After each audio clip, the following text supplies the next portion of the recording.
ನಿನಗೆ ಸುಖ ಸಂಪತ್ತು ಘನತೆ ಏನೂ ಇಲ್ಲವಾ? ಪರವಾಗಿಲ್ಲ. ನಿನಗೆ ಮೊಣಕಾಲೂರಿ ದೇವರೊಡನೆ ಪ್ರಾರ್ಥನೆ ಮಾಡಲು ಸಾಧ್ಯವಿದೆಯಲ್ವಾ? ನಾನು ಹೇಳುತ್ತೇನೆ ಪ್ರಿಯರೇ, ನಿಮ್ಮಲ್ಲಿ ಪ್ರಾರ್ಥನಾ ಜೀವಿತವಿರುವವರೆಗೆ ನಿಮಗೆದುರಾಗಿ ಬರುವ ಯಾವುದೇ ಗಂಡಾಂತರಗಳಿಗೆ ನಿಮ್ಮನ್ನು ಅಲುಗಾಡಿಸಲು ಆಗುವುದಿಲ್ಲ. ನೋಡಿ, ಪ್ರಾರ್ಥನೆ ಮಾಡುವ ಕುಟುಂಬದಲ್ಲಿ ಅವರ ಆಂತರ್ಯ ಮನಸ್ಸು ಗಟ್ಟಿಯಾಗಿರುತ್ತದೆ. ಎಷ್ಟೇ ಕಷ್ಟ ನಷ್ಟ ಬಂದರೂ ಅವರ ಮುಖ ಬಾಡಿ ಹೋಗುವುದಿಲ್ಲ. ಲೋಕದಲ್ಲಿ ಶಟ್ಡೌನ್ ಆದರೂ ಪ್ರಾರ್ಥನೆ ಮಾಡುವವರ ಮನೆಯಲ್ಲಿ ಕ್ಷಾಮವಿರದು. ಯಾಕಂದರೆ ಅವನು ಪ್ರಾರ್ಥನೆ ಮಾಡುವವನಾಗಿದ್ದಾನೆ. ಪ್ರಾರ್ಥನಾ ಶಬ್ದವಿರುವ ಮನೆಗೆ ಯಾವುದೇ ಮಂತ್ರತಂತ್ರಗಳು ಫಲಿಸಲ್ಲ. ಆ ಮನೆಯವರು ಬೇರೆಯವರಿಂದ ಮೋಸಗೊಳಪಡಲ್ಲ. ಪ್ರಾರ್ಥನೆ ಮಾಡುವ ಮನೆಯವರು ದೇವರಿಂದ ಘನ ಹೊಂದುತ್ತಾರೆ. ಕಾರಣ ಆ ಮನೆಯಲ್ಲಿ ದೇವರಿಗಾಗಿ ಮಾಡುವ ಪ್ರಾರ್ಥನೆಯು ಧೂಪದ ಹಾಗೆ ಹೊರಸೂಸುವುದರಿಂದಲೇ.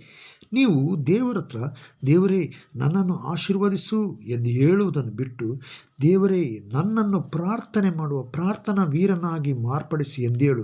ಅಂಥ ಪ್ರಾರ್ಥನಾ ಜೀವಿತ ನಿನ್ನಲ್ಲಿ ಬರುವುದಾದರೆ ಆಶೀರ್ವಾದವು ತಾನಾಗೇ ಬರುತ್ತದೆ.